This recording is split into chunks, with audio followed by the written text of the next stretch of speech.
व्यासं शुकं गौडपदं महान्तं गोविन्द योगीन्द्रमथाश शिष्यम् श्रीशङ्कराचार्यमथास्य पद्म पादं च हस्तामलकं च शिष्यम् तं त्रोटकं वार्तिककारमन्यान् अस्मद्गुरुन् सन्ततमानतोऽस्मि श्रुति स्मृतिपुराणानाम्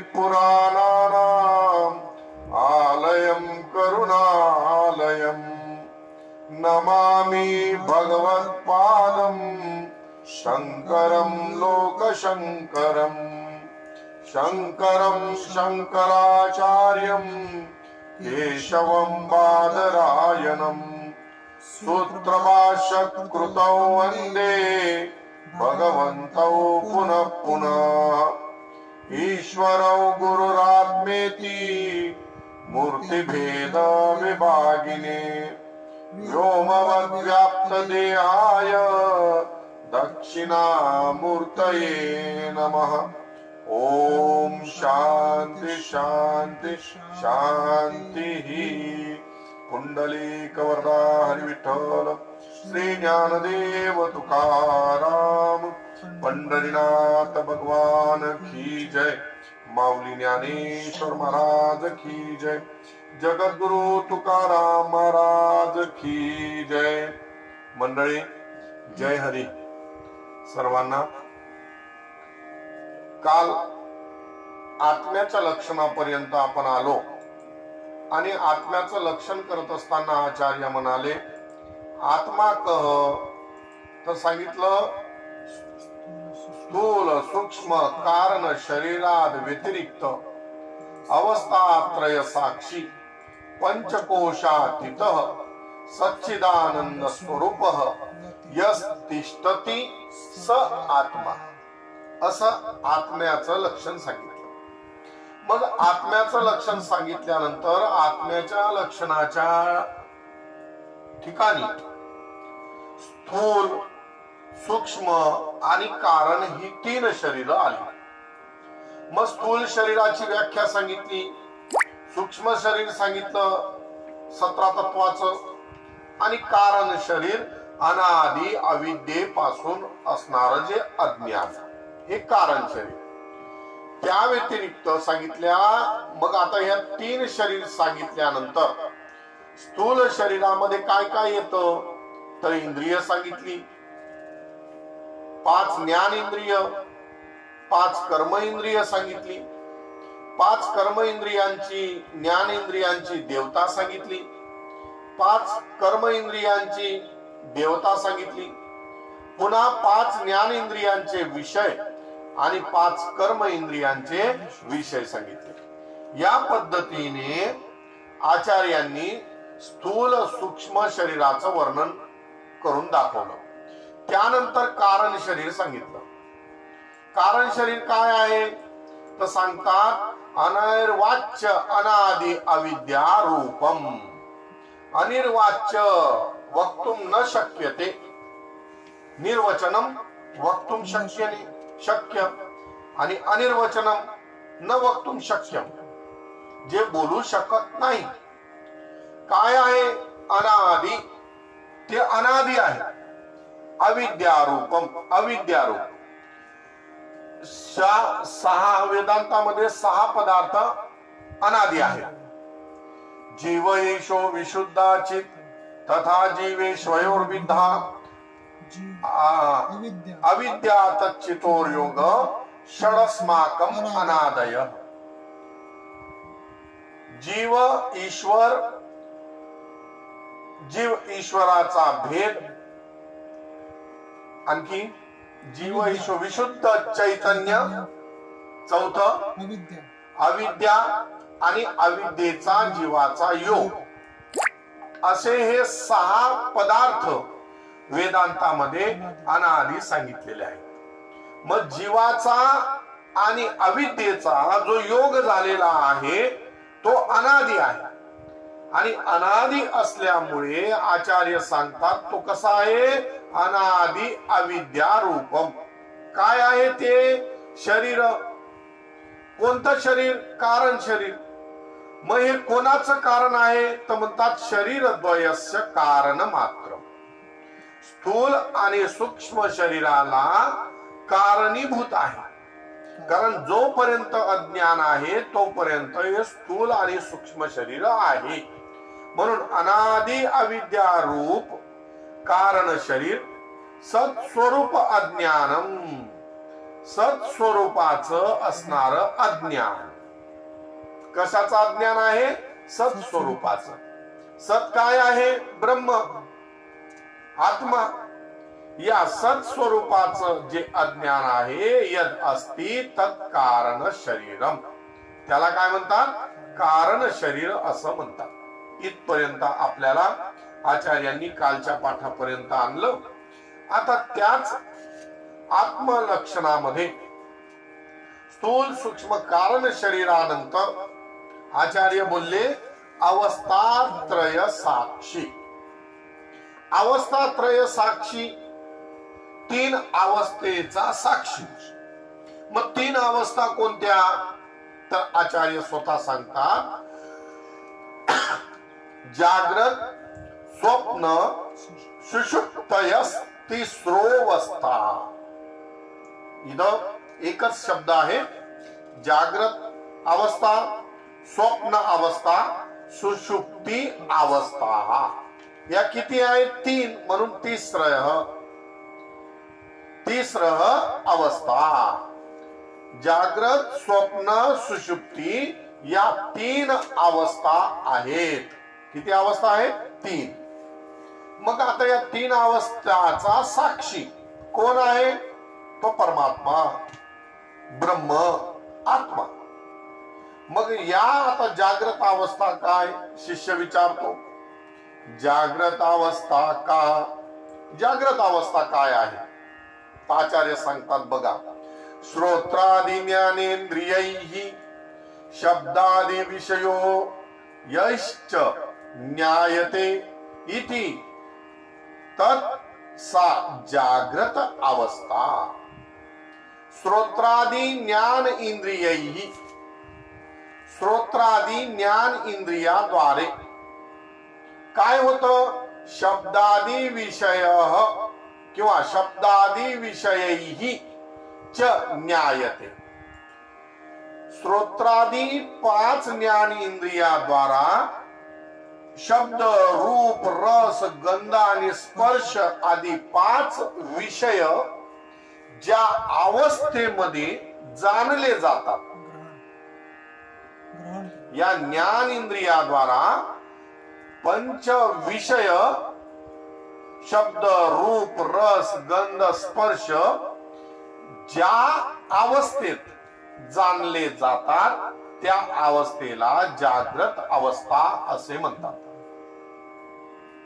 कारण जागृत अवस्थेमध्येच हे शब्द, रूप, रस, गंध आणि स्पर्श साक्षात अनुभविले जातात.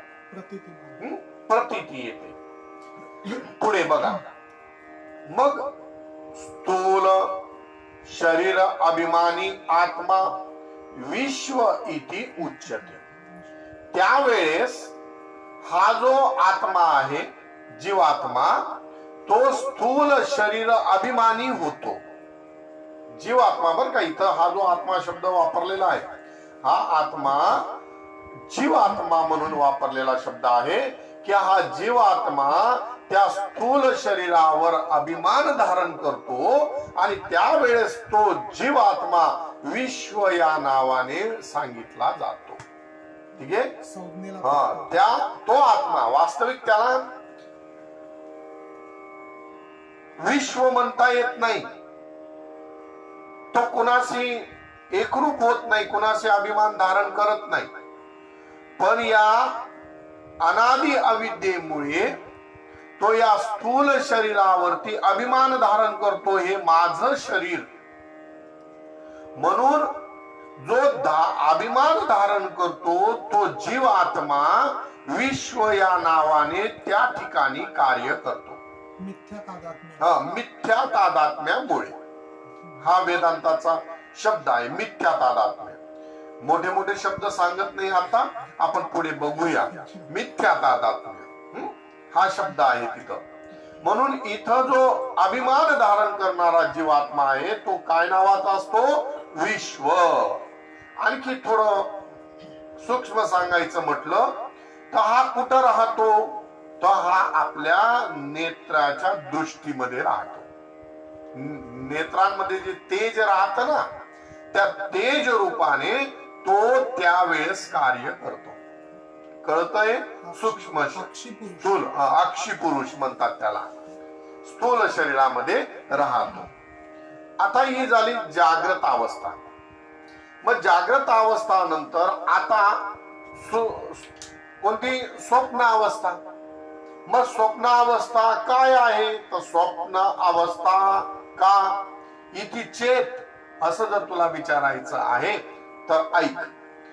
जाग्रत अवस्थायां यद दृष्टम यद श्रुतम तज्जनित वासनया निद्रा समये या प्रपंच प्रतीति सा स्वप्नावस्था. जाग्रत अवस्थायां, जाग्रत अवस्थेमध्ये यद दृष्टम जे पाहिले, यद श्रुतम जे ऐकले, जे डोळ्यांनी पाहिलं आणि कानांनी ऐकलं, तज्जनित वासनया ते पाहिलेलं आणि ऐकलेल्या विषयाची वासनेने, तज्जनित वासनया ऐकल्यामुळे आणि विषय पाहिल्यामुळे जी वासना निर्माण झाली त्या वासनेने काय झालं? निद्रा समये झोपेच्या वेळेस या प्रपंच प्रतीती ही ज्या प्रपंचाची प्रतीती येते, अनुभव येतो, ज्या प्रपंचाचा काय येतो? अनुभव येतो, ती जी अवस्था आहे सा स्वप्न अवस्था. तिला स्वप्न अवस्था असं म्हणतात.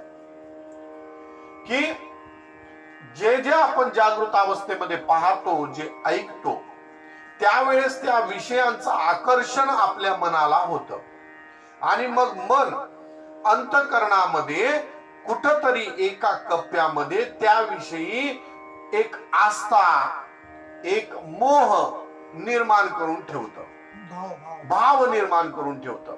आणि तो जो भाव आहे तो भाव जेव्हा आपण निवांत होतो, इंद्रिय निवांत होऊन जातात, विश्राम अवस्थेला जातात, त्यावेळेस अंतःकरणामध्ये ते मन एकटं बसत नाही. मग इंद्रिय निवांत झाले ना, मग ते काम करायला सुरुवात करतं. आणि मग ते काय काम करायला सुरुवात करतं? तर दिवसभरात जे आपलं पाहिलेलं आहे, ऐकलेलं आहे ते आठवायचा प्रयत्न करतं आणि ते त्याला लगेच आठवतं. आणि आठवल्यामुळे त्याने त्या वासना जिथं ज्या कप्प्यामध्ये ठेवलेली होती ती लगेच जागृत होते. आणि जागृत झाल्यामुळे आता ते विषयाची वासना, तो अनुभव, तो आनंद प्राप्त करण्याकरता हे मन त्या अंतःकरणामध्येच एक नवीन सर्व काही विश्व तयार करते. सर्व काही एकच मन त्या अंतःकरणामध्ये स्वप्न अवस्थेमध्ये काय करतं? विश्व तयार करतं. मग त्या विश्वामध्ये ते एकच मन, इंद्रिय, तो पुरुष, ते विषय आणि उपभोगणारा आणि आनंद सुद्धा, असे सर्व काही तो बनत, ते मन बनत. आणि ते मनच त्या ठिकाणी स्वप्न अवस्थेमध्ये आनंदाला उपभोगत. एकाच मनपटलावर, एकाच अंतःकरण रूपी पटलावर, वेगळं कुठंच नाही.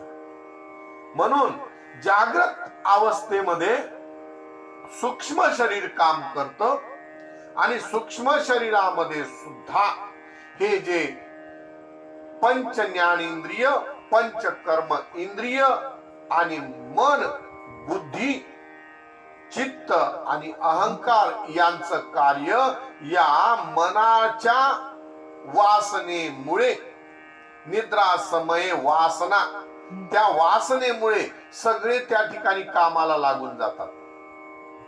पण हे सगळं कसं बनतं? सगळं नवीन तिथंच, वेगळं कोणी राहत नाही. कारण झोपलेले असताना सर्व काही शांत झालेलं असतं, काही राहत नाही.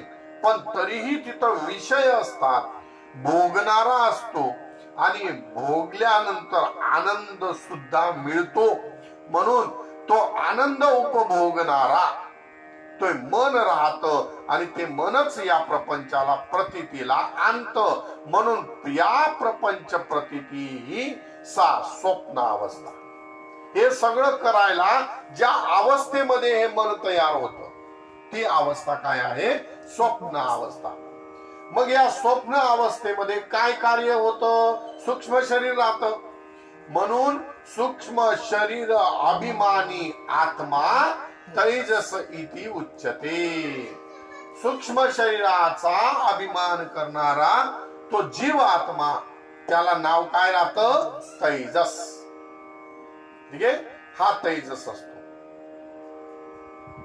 पुढे यानंतर आता स्वप्न अवस्था गेल्यानंतर सुषुप्ती अवस्था ही निर्माण होते. मग सुषुप्ती अवस्था काय?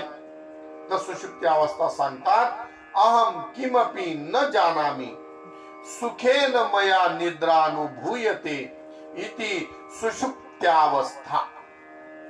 अहम किम अपि न जानामि, मी काहीही जाणत नाही. अहम किमपि न जानामि, मी काहीही जाणत नाही. सुखेन मया निद्रा अनुभूयते, सुखपूर्वक मी निद्राचा आस्वाद घेत होतो. इति सुषुप्ती अवस्था, हिला सुषुप्ती अवस्था म्हणतात. आता अनुभूयते भूतकाळचा प्रयोग आहे. अच्छा, हा हा हा. कशाचा प्रयोग आहे? भूतकाळचा.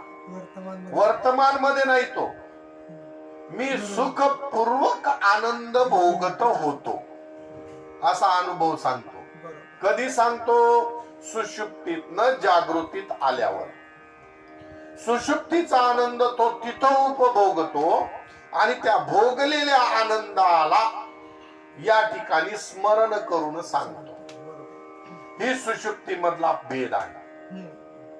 सुषुप्ती मधला हा भेद आहे की जो आनंद तो उपभोगत होता तो आनंद आता जागृत अवस्थेमध्ये येऊन कथन करतो. मग कारण बऱ्याच वेळा असं होतं की आजूबाजू लोक आलेले असतात, आजूबाजूला अनेक काही कार्यक्रम झालेली असतात, पण याला जेव्हा विचारलं, का रे बाबा रात्री तू कुठे गेलेला होता? आपले मंत्री आले होते, त्यांनी मोठी सभा घेतली, सभेमध्ये काय काय बोलले, काही खायला दिले, काय सर्व काही होतं, तू कुठे गेलेला? तर तो म्हणतो मी झोपलेलो. अरे कसा झोपलेला? तुझ्या घराच्या बाजूला झाली ही सभा. एवढ्या जोर जोरात स्पीकर मध्ये बोलत होते. तेव्हा तो सांगतो की नाही, मला काहीही कळलं नाही. का काही कळलं नाही? तर तो म्हणतो मी सुखपूर्वक झोपलेलो होतो. गाढ निद्रा, ज्या निद्रेमध्ये आपला देखील विसर पडतो, स्वतःचा सुद्धा विसर पडतो. मग स्वतःचा विसर पडतो म्हणजे काय होतं? बुद्धी आपल्या अज्ञानाच्या ठिकाणी विलीन होते, लीन होऊन जाते.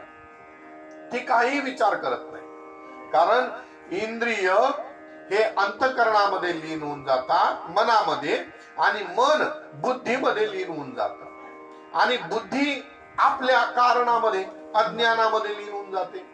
आणि बुद्धीच जेव्हा आपल्या अज्ञानामध्ये लीन होऊन गेली तर त्यावेळेस शरीरावरती कोणत्याही प्रकारे नियंत्रण राहत नाही. आणि नियंत्रण जेव्हा राहत नाही तेव्हा तिच्या आधिपत्याखाली, तिच्या हाताखाली काम करणारे सगळे काही लीन झालेले असतात.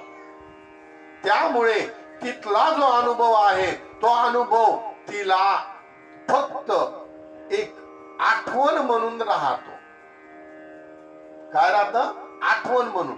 पण कसा राहतो? तो साक्षी रूपाने. म्हणून सुषुप्ती मधला जो आनंद आहे तो सर्वांना आवडतो, कारण तो अत्यंत आत्मानंदाचा अनुभव आहे. पण तो आनंद दीर्घ काळ राहत नाही. तो फक्त त्या वेळेसच अनुभवायला मिळतो. सुषुप्तीतनं बाहेर आल्यानंतर पुन्हा जागृत अवस्थेमध्ये येतो आणि मग तिथं तो आनंद अनुभवायला मिळत नाही. म्हणून जग दिवसभर परिश्रम करत आणि रात्री कुठंतरी विश्रांतीला जागा शोधत. याच कारणच आहे की जोपर्यंत आपण सुषुप्ती अवस्थेमध्ये जात नाही, सुषुप्ती अवस्थेचा उपभोग घेत नाही, तोपर्यंत आपल्याला खरी विश्रांती, खरा आनंद उपभोगायला मिळत नाही. म्हणून प्रत्येक जीव दिवसभर कष्ट करेल, पण रात्री मात्र सुखपूर्वक झोपण्यासाठी तो प्रयत्न करतो.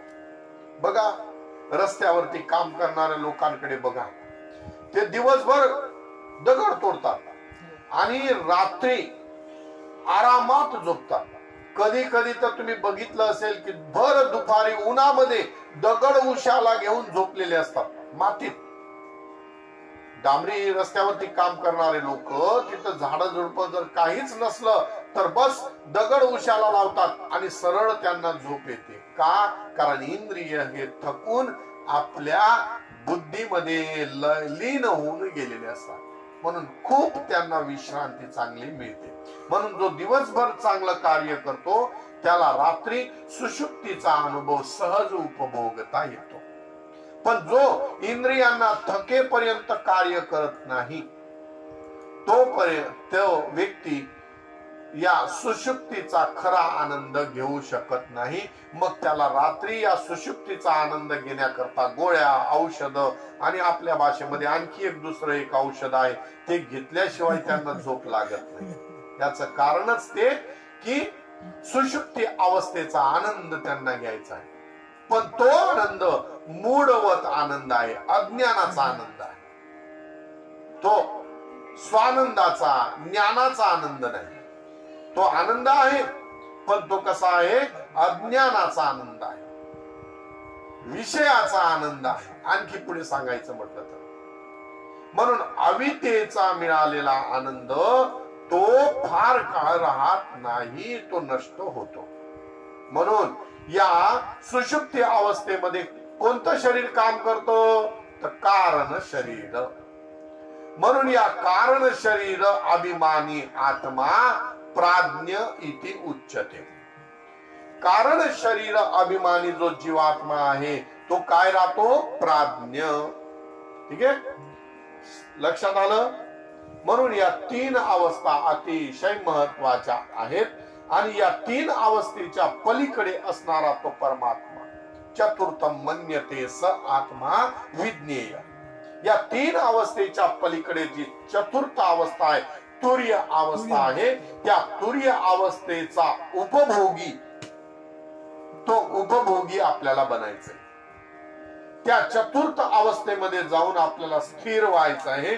असा तो आत्मस्वरूपाच्या ठिकाणी, निज आनंदाच्या ठिकाणी, आपल्या निजाची या माहेरा जाईन मी आता. संत महात्मे सांगतात तुकोबाराय, निजाची या माहेरा जाईन मी आता. निज म्हणजे स्वतःच्या. म्हणून स्वतःच्या आत्मस्वरूपाच्या ठिकाणी स्थिर होऊन तो प्रज्ञानंदाला, प्रज्ञानम, प्रज्ञान घन, ते प्रज्ञान जो घन आहे, हा जो प्राज्ञ आहे, या प्राज्ञ जिथं स्थिरावतो तो प्रज्ञान घन. प्रज्ञानम ब्रह्म या महावाक्याद्वारा जे सांगितलं जातं त्या ठिकाणी आपल्याला पोचायचंय आणि ते प्रज्ञानम ब्रह्म चतुर्थ तुर्य अवस्थेमध्ये आहे. म्हणून आचार्य सांगतात या तीन अवस्थेच्या पलीकडे कोण आहे? तो प्रज्ञान. म्हणून स्थूल सूक्ष्म शरीर कारण शरीरात व्यतिरिक्त अवस्थत्रय साक्षी, या तिन्ही अवस्थेचा साक्षी. इथं तेजस म्हणून आहे, विश्व म्हणून आहे, प्राज्ञ म्हणून आहे. या अवस्थेमध्ये त्याचं नाव आहे. ठीक आहे, अभिमानी. अभिमानी असल्यामुळे. म्हणून असा जो अभिमानी आहे त्या अभिमानी आत्म्याच्या पलीकडे आपल्याला जायचं आहे.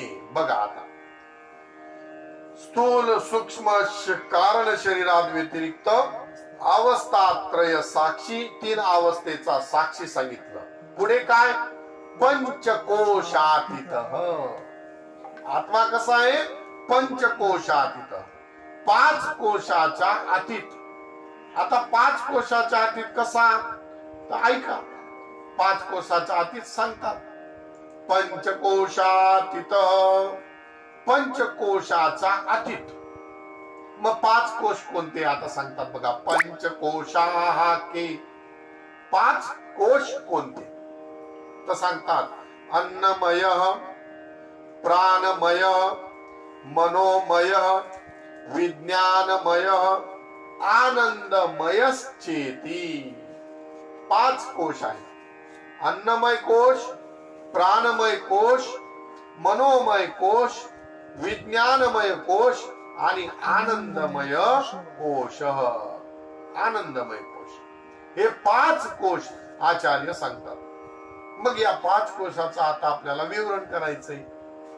मग अन्नमय कोश, अन्नमय कोश, अन्नमय कह, अन्नमय कोश म्हणजे काय तर बघा आचार्य सांगतात व्याख्या बघा. अन्न रसेनैव भूत्वा अन्न रसेनैव वृद्धिं प्राप्य अन्न रूप पृथ्व्यां यद विलीयते तद अन्नमय कोश. अर्थात स्थूल शरीर अन्न रसाने निर्माण होऊन अन्न रसे नैव भूत्वा, अन्न रसाने निर्माण होऊन अन्न रसे नैव वृद्धी प्राप्य, अन्न रसानेच वृद्धी वाढणार.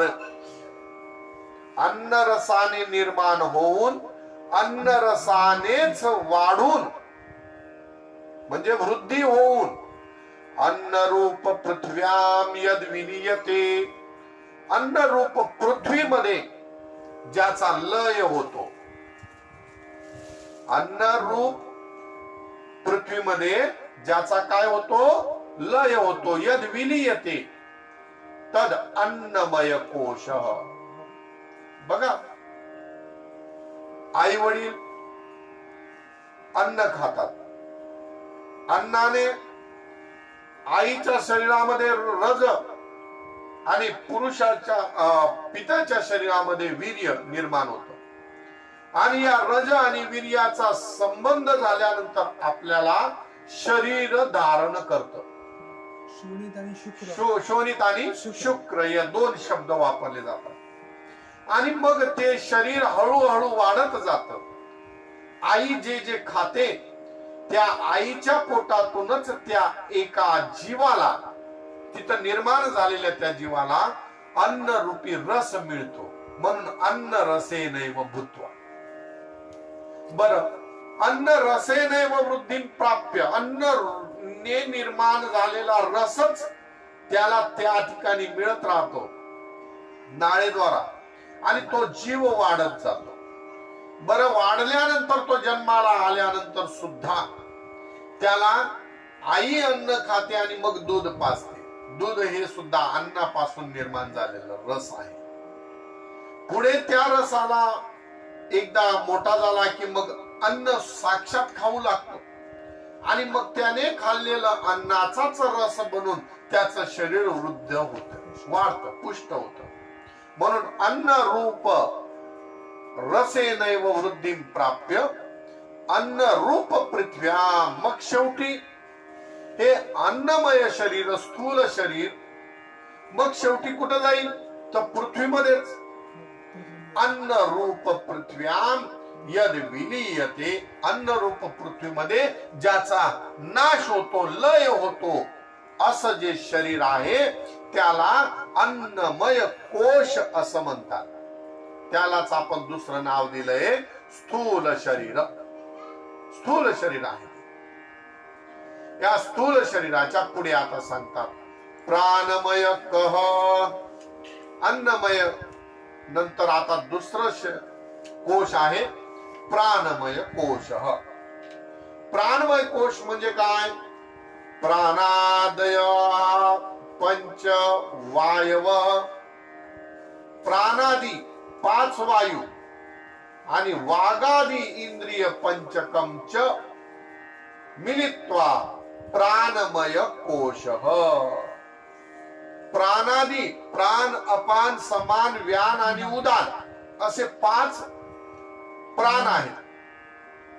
हे 5 प्राण आणि वागादी इंद्रिय पंचकम म्हणजे वाणी आदी 5 कर्म इंद्रिय, वाक, पाणी, पाद, पायू आणि उपस्थ असे 5 कर्म इंद्रिय आणि 5 प्राण मिळून प्राणमय कोशाची निर्मिती होते.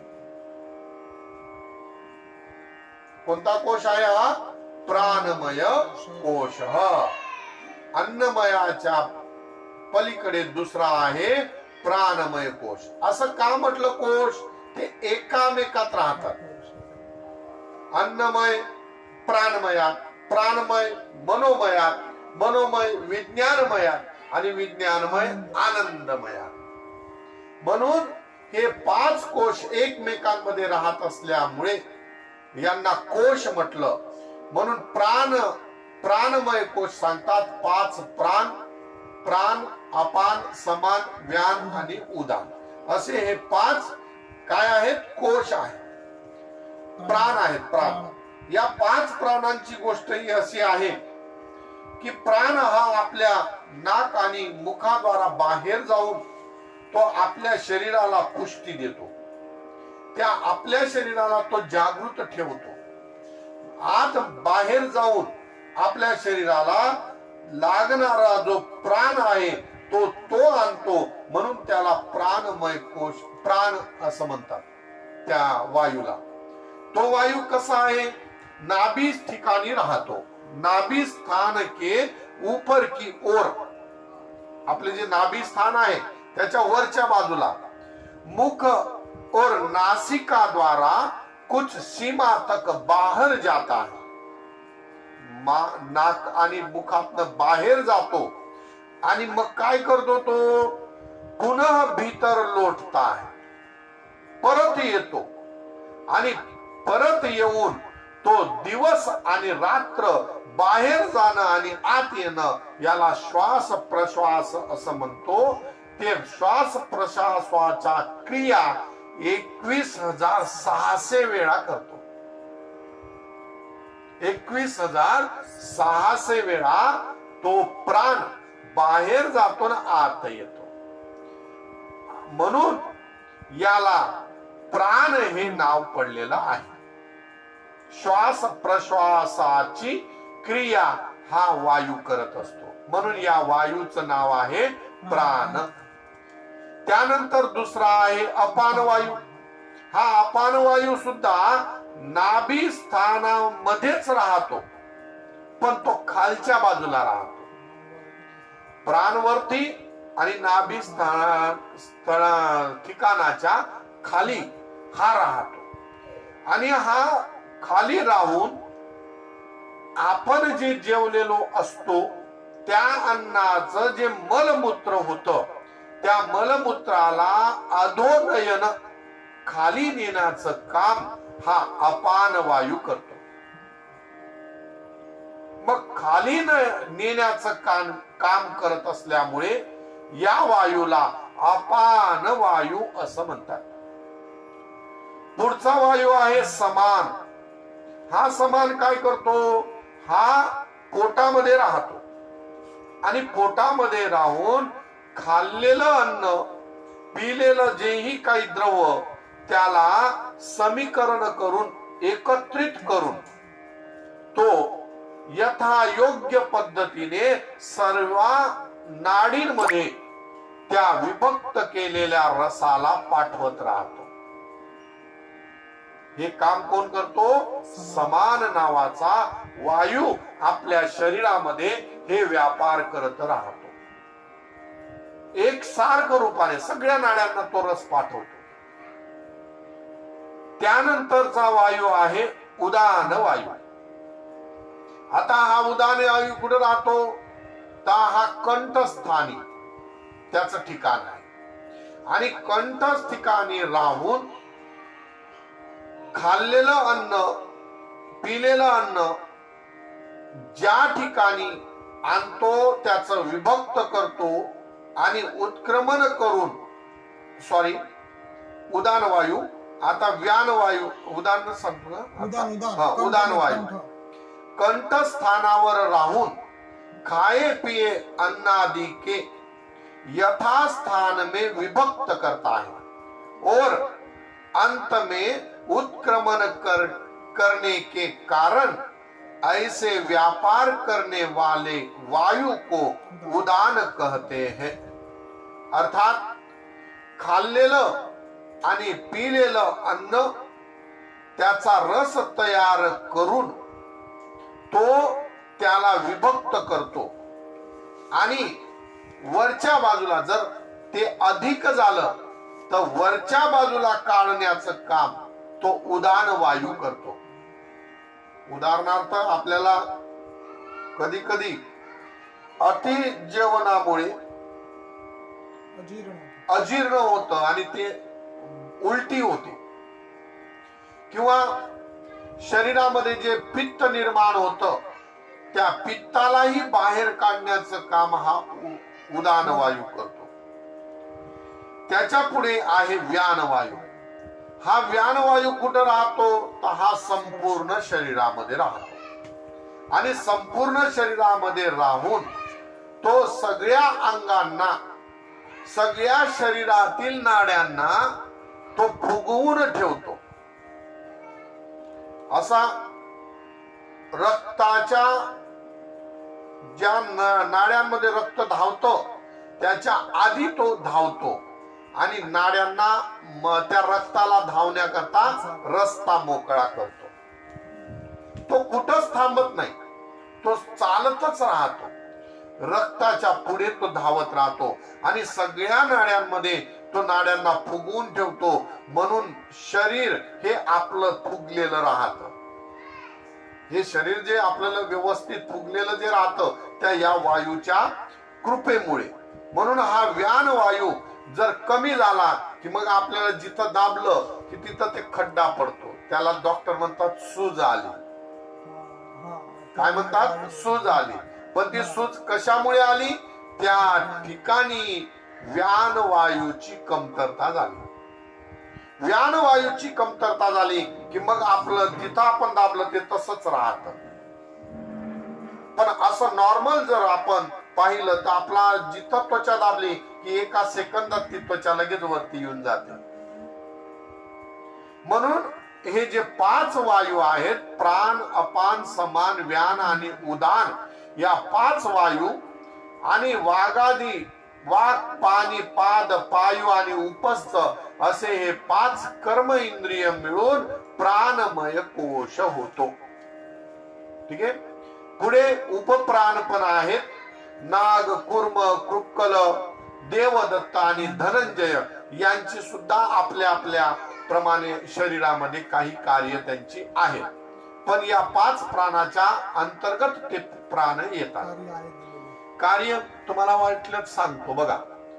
नाग उद्गीर करणं, अर्थात डकार लेने के लिए, जे आपण ढेकर देतो ना त्यामुळे. उल्टी आदि उत्पन्न करता है. कुर्म आंखों की पलके खोलना और बंद करना, कुर्म या वायूचं काम आहे. कृक्कल वायू भूक निर्माण करतो, जठराग्नी प्रदीप्त करतो. त्यानंतर देवदत्त, जेव्हा आपण जांभळी घेतो त्यावेळेस तो देवदत्त आपल्याला ते प्रोत्साहन देतो तोंड खोलायला आणि बंद करायला. आणि पुढे धनंजय आहे, तो आपल्या शरीराला धष्टपुष्ट करतो, पोषण करतो, बल देण्याचं काम तो कोण करतो? धनंजय वायू. देवतांचं धन करणारा धन धनम जयती, धनम जयती इति धनंजय. आपल्या शरीराला तो धष्टपुष्ट करतो असा धनंजय. असे 5 उप प्राण शास्त्रामध्ये सांगितले जातात. हे 5 उपप्राण, या 5 प्राणाच्या अंतर्भाव होतात. म्हणून आचार्यांनी ग्रंथ लांबलचक होईल या भयाने त्याचं वर्णन केलेलं नाही. म्हणून 5 प्राण. भाष्यकारांनी धनंजयचा अर्थ देवतांचं धन हरण करणारा. ओके. हे 5 प्राण आणि 5 वागादी इंद्रिय, कर्म इंद्रिय मिळून प्राणमय कोश होतो. आता पुढचं सांगतात मनोमय कोश कः. मनोमय कोश कोणता? तर मनोमय कोश सांगतात मनश्च ज्ञान इंद्रिय पंचकम च मिलित्वा यो भवति स मनोमय कोश. मन आणि 5 ज्ञानेंद्रिय मिळून जो कोश तयार होतो, मिलित्वा मिळून जो कोश तयार होतो तो कोश मनोमय कोश. 5 ज्ञानेंद्रिय आणि मन मिळून हा कोश तयार होतो. पुढे विज्ञानमय कोश कः. विज्ञानमय कोश बुद्धि ज्ञानेंद्रिय पंचकम च मिलित्वा यो भवति स विज्ञानमय कोश. बुद्धी आणि 5 ज्ञानेंद्रिय मिळून जो कोश तयार होतो त्याला विज्ञानमय कोश असं म्हणतात. त्याच्या पुढे आहे आनंदमय कोश. प्रिय मोदादि वृत्तिमत स्वरूपाज्ञानम यद अस्ति तद आनंदमय कोश. प्रिय मोदादि वृत्ती. प्रिय मोदादि वृत्ती म्हणजे काय?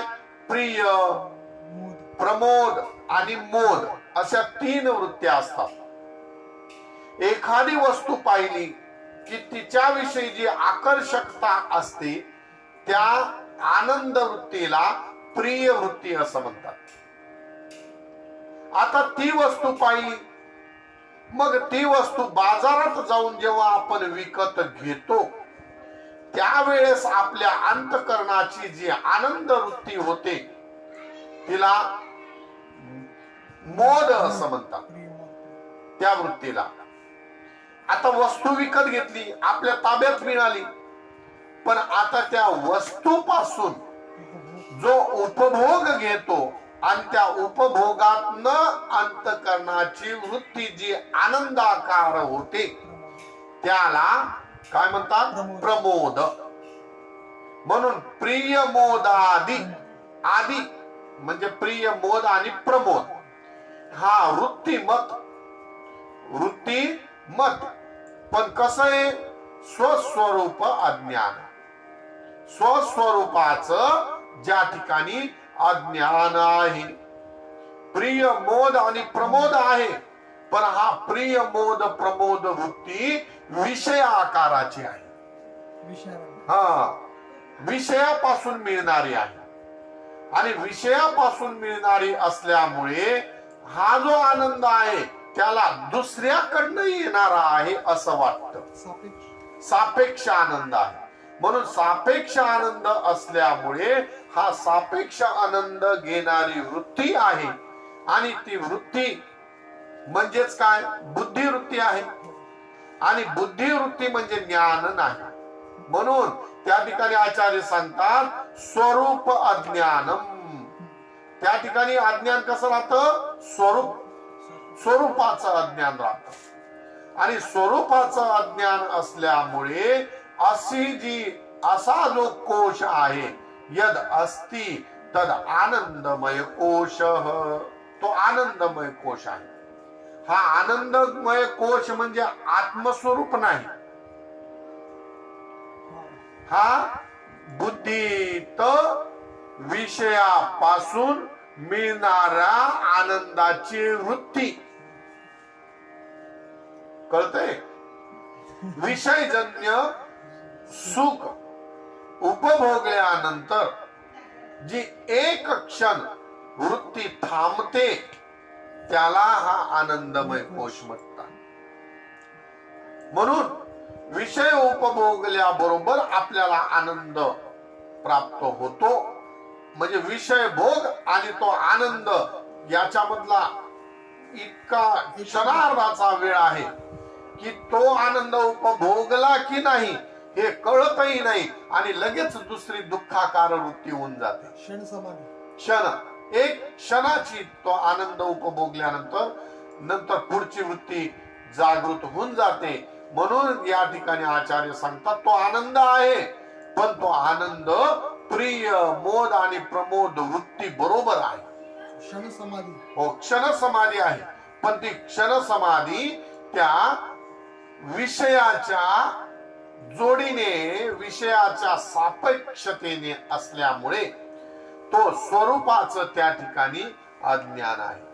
कारण स्वरूपाचं ज्ञान असलं की तो आनंद नित्य राहतो, तो सापेक्ष नाही राहत. पण स्वरूपाचा अज्ञानामुळे तो सापेक्ष आनंद बनतो आणि आत्मसुखाचा जो आनंद आहे तो निरपेक्ष आहे. तिथं दुसऱ्या विषय आणि विषयी, भोग्य आणि भोगता हे त्रिपुटी राहत नाही. ज्ञान, ज्ञेय, ज्ञाता, भोग, भोग्य आणि भोक्ता, विषय, विषयी आणि विषय, विषयी, विषय उपभोगणार इंद्रिय त्याला म्हणतात. असो, ही पण एक त्रिपुटी आहे, उद्या सांगतो त्याला पाहू. भोग, भोग्य आणि भोक्ता ही जी त्रिपुटी आहे, त्रिपुटी रहित जो आनंद आहे तो आनंद या ठिकाणी नाही. हा त्रिपुटी सहित आनंद आहे. म्हणून प्रिय मोदादी वृत्ती मत या ठिकाणी शब्द वापरलेला आहे. आणि अंतःकरणामध्ये आनंद आहे, पण तो आनंद आपल्या स्वरूपाच्या अज्ञानाचा आनंद आहे. म्हणून या अवस्थे म्हणजे हा जो कोश आहे या कोशामध्ये आनंद आहे, पण हा आनंद स्वस्वरूपाच्या अज्ञानामुळे आहे. आणि स्वस्वरूपाचं म्हणजे नित्य शाश्वत आनंद सोडून मिळणारा हा सापेक्ष आनंद असल्यामुळे हा आनंदमय कोश सुद्धा आत्मा होत नाही. ठीक आहे. म्हणून अन्नमय कोश, प्राणमय कोश, मनोमय कोश, विज्ञानमय कोश आणि आनंदमय कोशाच्याही पलीकडे पंचकोशातीतः.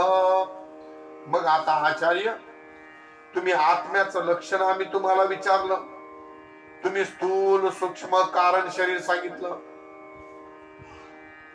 स्थूल सूक्ष्म कारण शरीरात व्यतिरिक्त बरं अवस्थात्रय साक्षी सांगितलं, 3 अवस्थेचा साक्षी. पुन्हा विचारलं पंचकोशातीतः, 5 कोशाच्याही पलीकडे. मग एकदा आत्मा सांगून टाका ना, म्हणजे जेणेकरून आम्हाला आनंद कळेल. तर आचार्य सांगतात की पंचकोशातीतः कसा आहे आत्मा? सच्चिदानंद स्वरूप.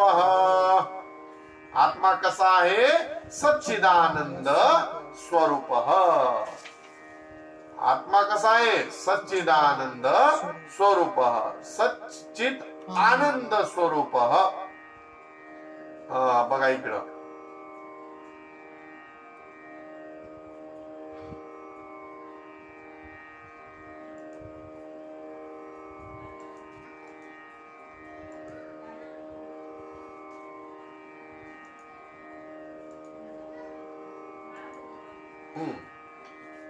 सच्चित आनंद स्वरूप यस तिष्ठति.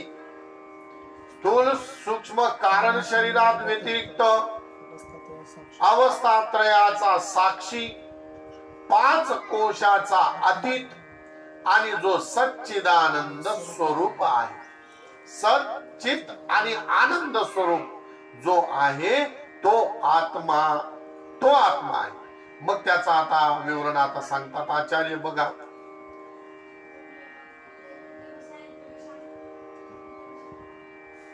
सत्किम. नाही एतत् सत्किमे हो सत्किम. पंचकोशा तद आत्मा. तरी हा आत्मा कह. सच्चिदानंद स्वरूप. मग सांगा ना म्हणे आत्मा काय, तर आत्मा काय सांगतात बघा. सच्चिदानंद स्वरूप. आत्मा कसा आहे? सच्चिद आनंद स्वरूप. मग सच्चिद आनंद स्वरूप आहे तर सत काय, चित काय आणि आनंद काय, तर आचार्य स्वतः सांगतात बघा. सत किम. सत किम. सत कोणाला म्हणायचं? कालत्रयेपि तिष्ठति इति सत. कालत्रयः अपि यः तिष्ठति इति सत. तिन्ही कालामध्ये जो राहतो त्या पदार्थाला सत असं म्हणतात. कालत्रयेपि यस् तिष्ठति. तिन्ही कालामध्ये भूत, भविष्य आणि वर्तमान या तिन्ही काळामध्ये जे नेहमी राहतं त्याला सत असं म्हणतात. पाहून घ्या वाटल्यास. हे जग आपल्याला जे दिसतं ते मागे होतं, पुढे राहणार, आता आहे असं आपल्याला वाटतं. कारण मी जन्माला आलो तेव्हापासून हे मी जग पाहतोय, आताही पाहतोय आणि पुढेही मला असं वाटतं की पुढे 5-50 वर्ष राहणार आहे, म्हणून सगळ्या गोष्टी आपण त्याच्यासाठी करतो. पण जगाची एवढीच 100 वर्षाची गोष्ट नाहीये. जग कधीपासून आहे? अनादी काळापासून. कळलं? अनादी आहे. पण याचा नाश होतो. म्हणून कालत्रयामध्ये जग राहत नाही. कारण जेव्हा ब्रह्मदेवाचं आयुष्य संपतं त्यावेळेस या विश्वाचा आत्यंतिक प्रलय होतो, तेव्हा जग राहत नाही. बरं, या सृष्टीची निर्मिती झालीच नव्हती त्यावेळेस हे जग नव्हतं. आधी कोठेच नव्हते काही, सूर्य चंद्र तारा तेही, अवघे शून्यच होते पायी. कानोबा तेरे तेरे ते, कानोबा तेरे तेरे ते. आधी कोठेची नव्हते काही. आधी. आधी म्हणजे कुठं? या जगाच्या उत्पत्तीच्या आधी. यतो वा इमानी भूतानी जायन्ते. ज्याच्यापासून ही सगळी भूतांची रचना झाली, सगळ्या भूतांची रचना झाली. जेने हे विश्व निर्मियले, जेने हे विश्व निर्मियले, महर्षी देव संस्थापिले, 21 स्वर्गाते धरिले, सत्ता मात्रे आपोलिया, सत्ता मात्रे आपोलिया. जेने हे विश्व निर्मियले, ज्याने हे विश्वाची रचना केली, असा जो आहे तो आधी आहे. हे विश्व आधी नाही. कारण ज्याची रचना केली जाते आणि त्या रचना करणारा त्या रचनेच्या आधी असतो. घट जेव्हा बनतो तर त्या घट पाहिल्यानंतर त्या घटाला बनवणारा कोणीतरी कुंभार आहे याची काय येते?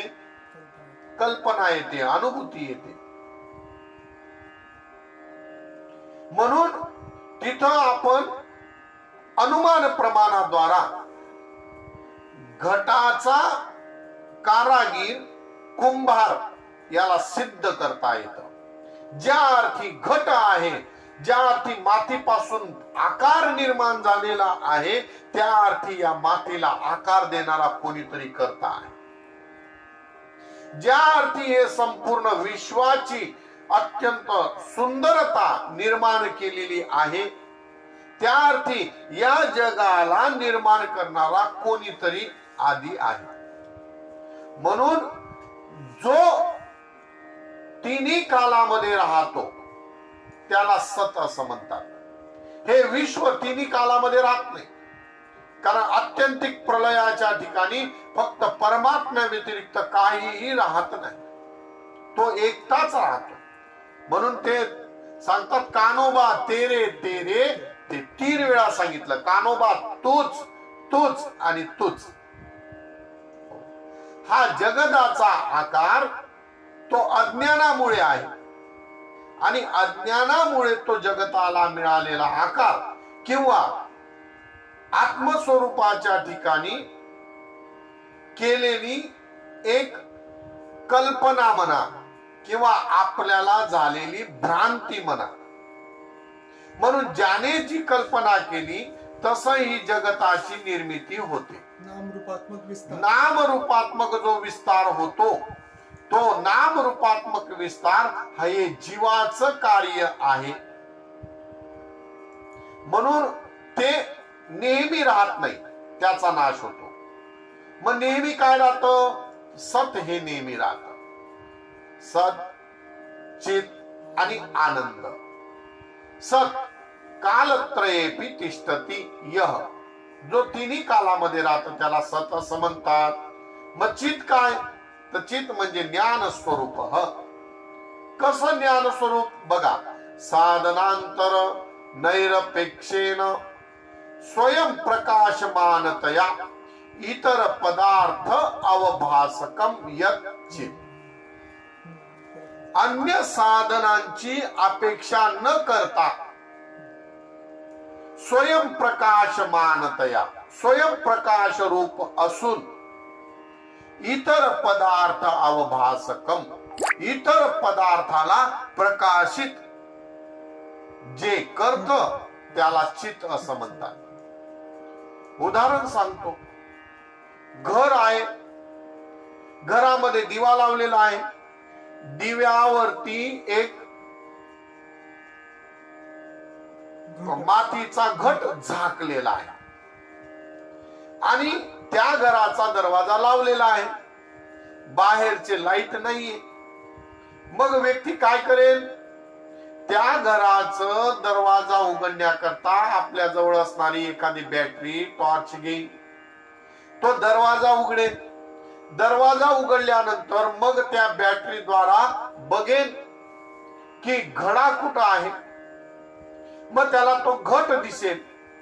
तो घट पाहिल्यानंतर तो उचलेल. आता घट उचलल्यानंतर घट पाहण्याकरता त्याने बॅटरीचा वापर, टॉर्चचा वापर केला. टॉर्चचा वापर करून तो घट उचलला, घट पाहिला. पण आता त्या घटाच्या खाली असणारा जो दिवा आहे, तो पेटलेला दिवा पाहण्याकरता त्याला पुन्हा टॉर्च लावावी लागेल काय? त्याला पुन्हा टॉर्च लावायची गरज लागत नाही. दुसऱ्या प्रकाशाची त्याला गरज नाही. का नाही? कारण तो दिवा स्वयंप्रकाश आहे. ज्ञानदेव म्हणे ज्योतीची निज ज्योती, ती निज ज्योती आहे. आणि निज ज्योती असल्यामुळे त्या निज ज्योतीला दुसऱ्या साधनांची गरज नाही. साधनांतर नैरपेक्षेन कसं आहे? स्वयं प्रकाशमानतया, स्वयं प्रकाश रूप असल्यामुळे दुसऱ्या साधनांची त्याला प्रकाशकता लागत नाही. म्हणून चित काय आहे? तर ते ज्ञान स्वरूप आहे.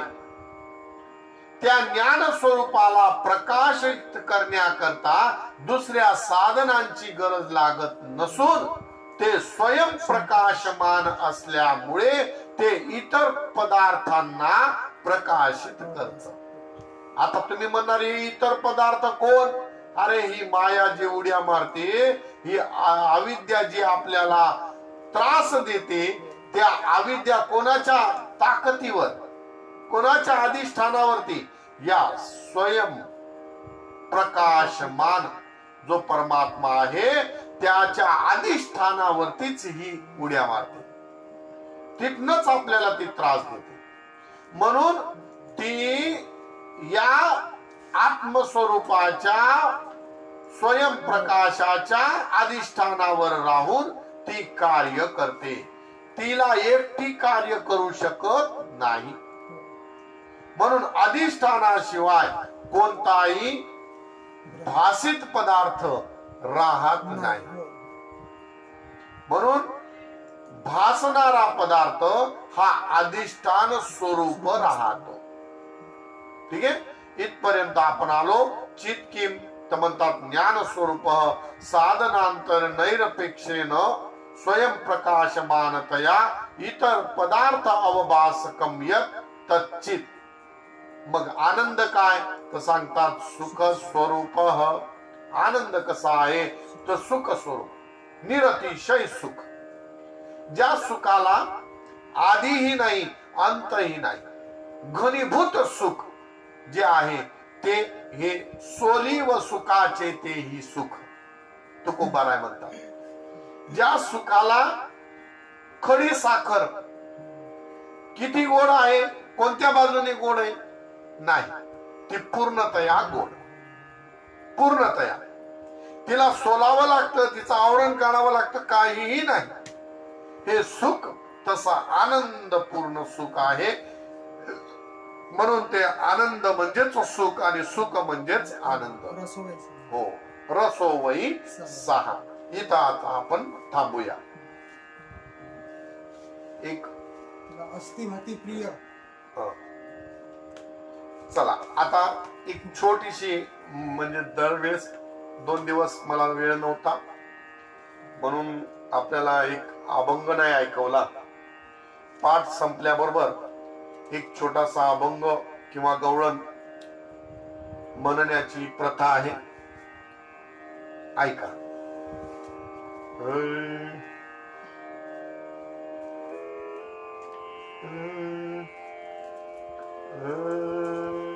सुखाचा सुख निधी सुख सागर जोडला. सुखाचा सुख निधी सुख सागर जोडला. म्हणून काळा दादूला मग पाचारी गे माये. म्हणून काळा दादूला मग पाचारी गे माये. प्रेम नवाळी मज झाली दिवाळी. प्रेम नवाळी मज झाली दिवाळी. कानोवन माळी घरा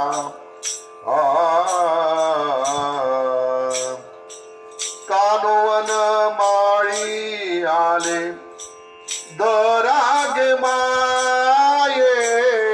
काळोवन माळी आले दरागे माये. प्रेम नवाळी मज झाली दिवाळी. प्रेम नवाळी मज झाली दिवाळी. बाप रखुमा देवी वर पुरोणी उरला. बाप रखुमा देवी वर पुरोणी उरला. सबायजू भरला माझे हृदयी गे माये. सबायजू भरला माझे हृदयी गे माये. प्रेम नवाळी मज झाली दिवाळी. प्रेम नवाळी दिवाळी. काळे वन माळी आले गरागे माये, काळे वन माळी आले गरागे माये. प्रेम नवाळी मद झाली दिवाळी, प्रेम नवाळी मद झाली दिवाळी. जय हरी. बोला आता. आज थोडं लिंकला थोडा प्रॉब्लेम आला होता म्हणून थोडंसं पाठ उशिरा चालू झाला असं.